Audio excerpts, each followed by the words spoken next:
Okay na. Wala nang fluctuation ha. Stable na yung RPM niya.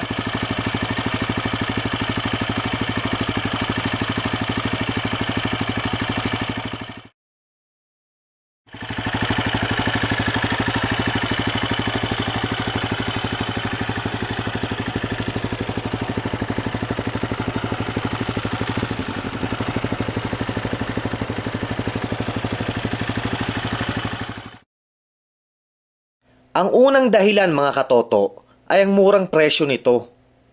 Biruin mo no, sa halagang $4,300, may astig ka ng motor na masasabi na kaya kang dalhin from point A to point B na walang hassle.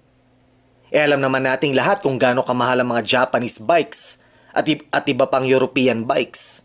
'Di ba?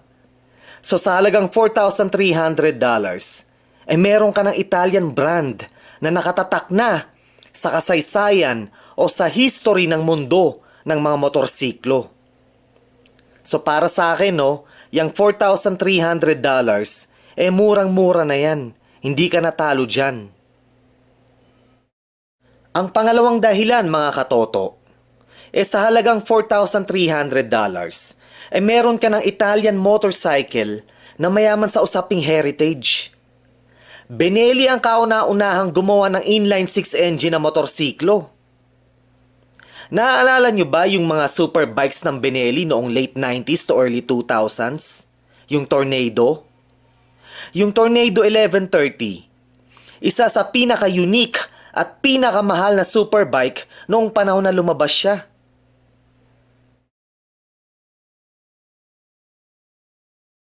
Ang pangatlong dahilan mga katoto ang simplicity ng Imperiale 400. Very easy to maintain ang single-cylinder air-cooled engine. Madaling i-maintain ang isang retro/classic standard motorcycle mga katoto dahil sa kasimplihan nito.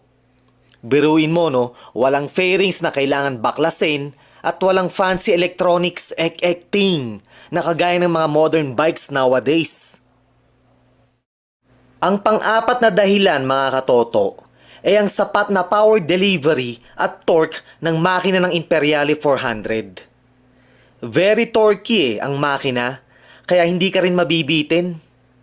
Kung hindi ka naman nakikipagkarera at tamang chill ride ka lang, hindi ka magkakamali sa Imperiale 400 mga katoto. Ang panglimang dahilan mga katoto ang riding comfort ng Imperiale 400.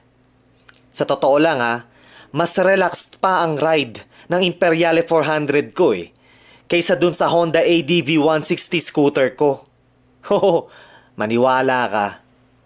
For long rides, masasabi ko na very relaxed ang Imperiale 400. Maganda ang riding position Maganda ang riding position mo sa Imperiale 400. Ang pang-anim na dahilan mga katoto ay ang timeless design ng Imperiale 400. Retro/classic standard na motorsiklo. Yan yung motorsiklo na hindi ka mananawa titigan. Yan yung design ng motorsiklo na hindi nalalaos o naluluma.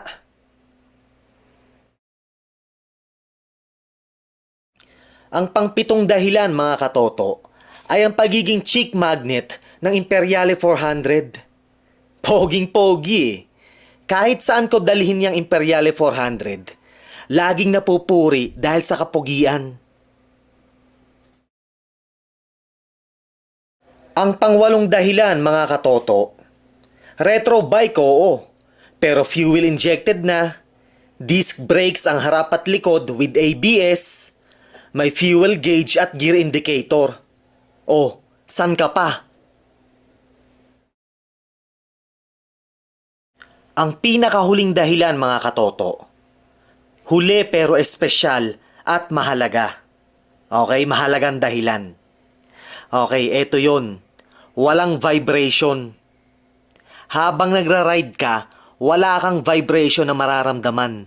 Walang vibration sa foot pegs, walang vibration sa handlebar, walang vibration sa makina. Very smooth, as in very smooth ang Imperiale 400 mga katoto.